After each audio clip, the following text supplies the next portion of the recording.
মৰমৰ মইনাহঁত অসমীয়া পাঠলৈ তোমালোক সকলোকে স্বাগতম জনাইছোঁ। আজি মই এটি ষষ্ঠ শ্ৰেণীৰ পাঠ লৈ আহিছোঁ। পাঠটো হৈছে এটা কবিতা আৰু কবিতাটোৰ নাম হৈছে সঞ্চয়।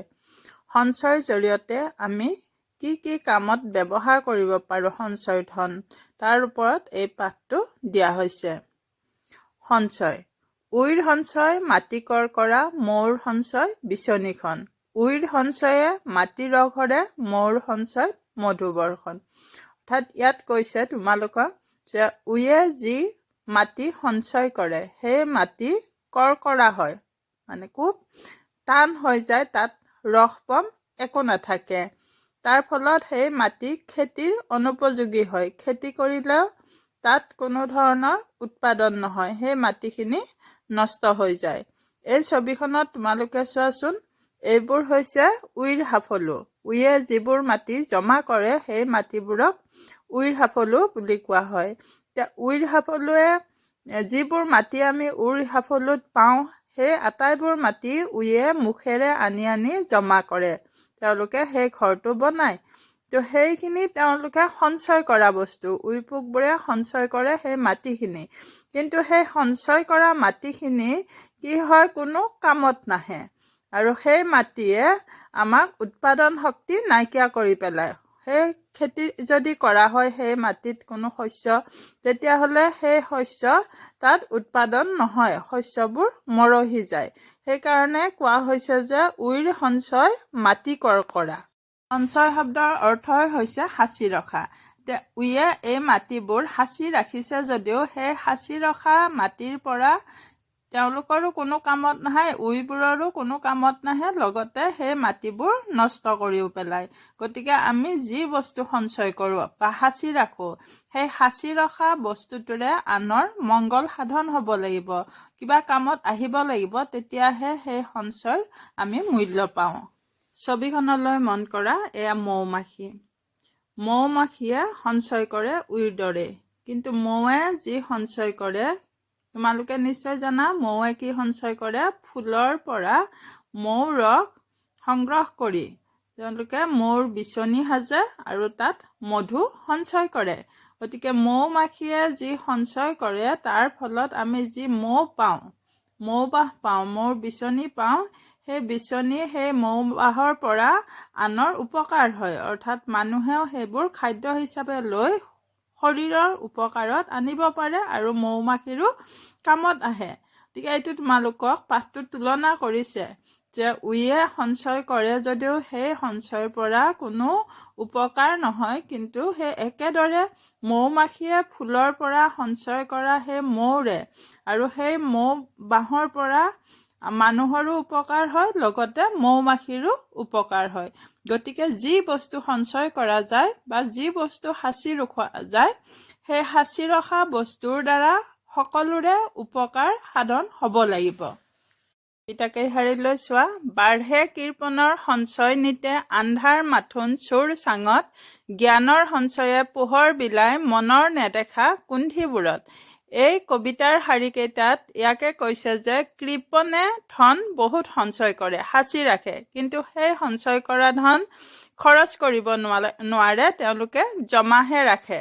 আনৰ হিতৰ কাৰণেও খৰচ কৰিব নোৱাৰে, সেইবোৰ জমা ৰাখি নিজে চাই থাকি সুখ পায়, শান্তি পায়। এই ছবিখনলৈ চোৱা, এওঁলোক হৈছে কৃপণ আৰু সেই কৃপণ লোকে কাৰো উপকাৰৰ কাৰণে কাকো দিবও নোৱাৰে, নিজেও খৰচ কৰিব নোৱাৰে আৰু সেই পইচাবোৰ এনেকে জমা ৰাখি মনত আনন্দ পায়, কিন্তু আনৰ হিত সাধন নহয়।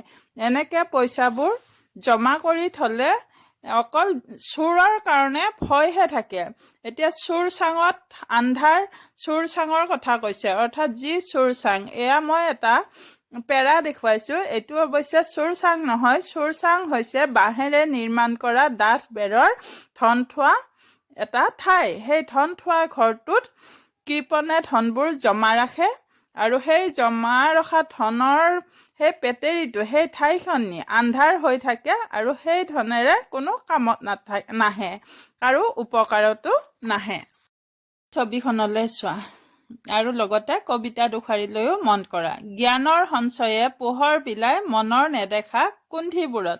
আমি যদি জ্ঞান সঞ্চয় কৰোঁ, সদায় যদি অধ্যয়ন কৰোঁ, ধন টকা পইচা সাঁচি নাৰাখি জ্ঞান যদি আমাৰ মনৰ ভিতৰত, আমাৰ অন্তৰত সাঁচি ৰাখিব পাৰোঁ, জমা কৰিব পাৰোঁ, তেতিয়াহ'লে সেই জমা কৰা জ্ঞানে আমাৰ মনটো পোহৰাই দিব।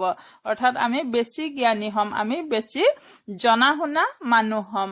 মনৰ নেদেখা কুণ্ঠি মানে হৈছে মনৰ ভিতৰখন, অৰ্থাৎ আমাৰ মগজুটো কিছুমান খোটালিৰে পৰিপূৰ্ণ। সেই খোটালিবোৰ যদি আমি অজ্ঞানী হৈ থাকোঁ, একো নাজানো, তেতিয়া আমাৰ মনটো আন্ধাৰ হৈ থাকিব, মানে কোনো কথা নজনা এজন ব্যক্তি হৈ থাকিম আমি।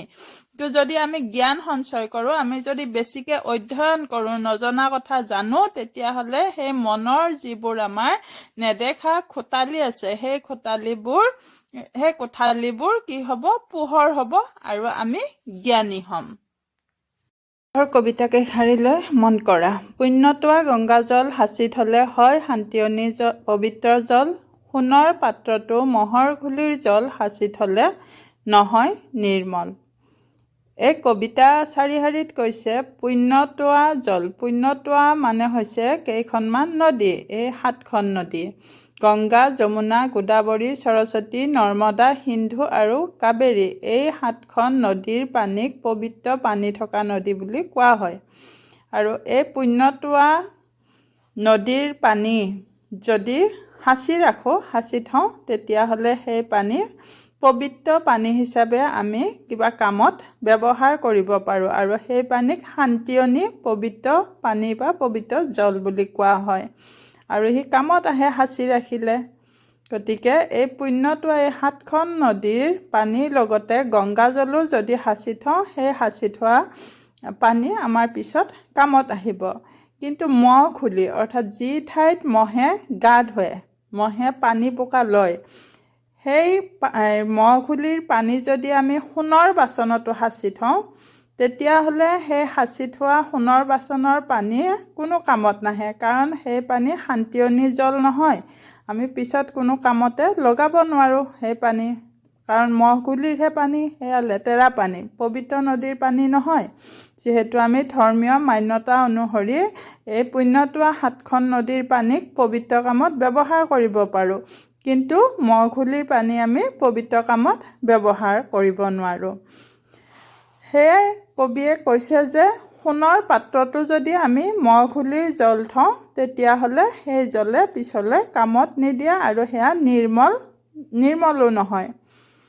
আৰু পিছৰ দুষাৰীত কৈছে সাঁচি থোৱাকে সঞ্চয় নকয় যদি তাৰে হিত সাধন নহয়। অৰ্থাৎ সকলো বস্তু সাঁচি ৰখাটোৱে সঞ্চয় নহয়। আমি যিয়ে সাঁচি ৰাখোঁ, সেই সাঁচি থোৱা বস্তুৰে আনৰ মংগল কামত লাগিব লাগিব। সেই সাঁচি থোৱা ধনেই হওক বা আন বস্তুৱেই হওক, সেই বস্তুৰে আনৰ মংগল হ'ব লাগিব, লগতে নিজৰো মংগল হ'ব লাগিব, দেশৰ মংগল হ'ব লাগিব, সমাজৰ মংগল হ'ব লাগিব, তেতিয়াহে সেই সাঁচি ৰখা বস্তুৱে কামত আহে। কবি নীলমণি ফুকনে এই কথাখিনিকে কবিতাটোৰ জৰিয়তে